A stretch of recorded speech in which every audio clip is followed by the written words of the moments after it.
Hola, hola, ¿qué tal? Un cordial saludo.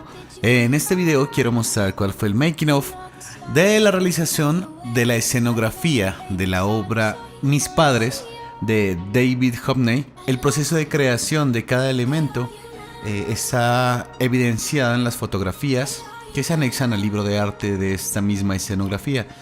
Entonces voy a describir lo que sucedió en este making of. Inicialmente utilicé una base de cartón prensado, el cual mediante la paleta de colores identifiqué cuál fue el tono a escoger, el tono a elegir y fui conformando tres paredes. Decidí hacerlo de esta manera ya que la obra me mostraba que había un solo ingreso de luz, pero entonces en la obra no se puede notar que hay un marco o algo así, es decir, viene como una luz ambiente. Entonces construí las tres paredes sin techo. Bueno, fui buscando la posición para que tenga a la izquierda y derecha la distancia para hacer el movimiento de cámara, y fui anexando los elementos ya construidos. Como vemos, las sillas, hay unos libros en el buffet. Atrás podemos ver un tapete que también está organizado con el color de la paleta de colores. Entonces, ya identificado el lugar donde voy a poner, empecé a hacer la composición, digamos, donde va a estar ubicado cada elemento con respecto a la perspectiva que se muestra en la obra final, cuidando mucho, siempre haciendo una revisión desde el frente de donde se capturaría la imagen final. Podemos mirar que en el espejo que está arriba utilicé un fondo azul para posteriormente hacer una postproducción.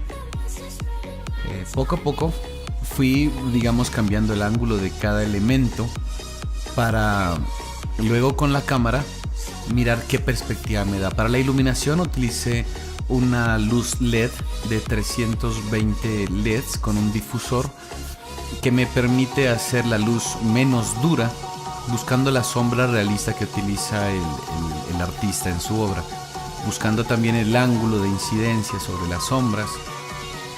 Probé a la distancia, la altura. Aunque la luz es dimeable, pues es mejor hacerlo, o consideré yo que es mejor hacerlo, buscar las sombras. Como vemos aquí, estaban un poco largas y un poco duras, entonces fui disminuyendo la intensidad de esta hasta ser casi esta se mide de 0 a 10, entonces la dejé de 0 a 100, perdón, y la dejé en 10, en una temperatura mezclada entre fría y un poco cálida. Para el movimiento de cámara utilicé un equipo de DJI. Es una fábrica china de buenos elementos. En él nos muestra que es un lente de 20 milímetros con un diafragma de 2.8. También iba a utilizar un reflector de tela, pero al final no fue necesario. Aquí anexé unas fotografías de unos elementos que al final me di cuenta que sí los debía incluir porque no los había considerado en el plano inicial. Esta como revista la tiene el señor leyéndola, pero bueno, al final decidí construirla. Aquí estoy mostrando los movimientos que traté de hacer desplazándome dentro del espacio que me permite la maqueta, buscando hacerlo suave. Este es un Osmo, este es un gimbal de 3 ejes que me permitió hacer esta clase de movimientos. Al final hice un poco de postproducción para estabilizar un poquito más la imagen, porque aunque es un gimbal muy bueno, es muy complicado en espacios tan pequeñitos. Esta imagen que vemos aquí la utilicé para hacer el reflejo del espejo, y decidí hacerlo con fotografías para no hacerlo digital totalmente, para que me dé esa realidad. Bueno, aquí no encontré ninguna tela que me dé una cortina realista, entonces fotografié una de mi casa. Después en postproducción, así también como estos elementos, los incluí en algo que sería el frente de la imagen o de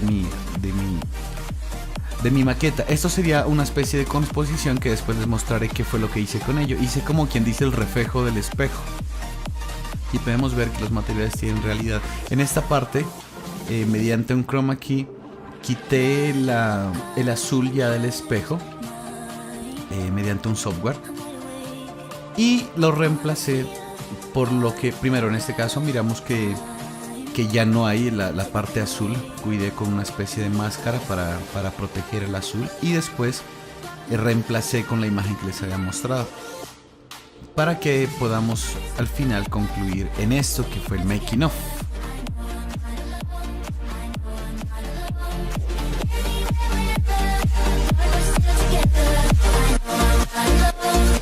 I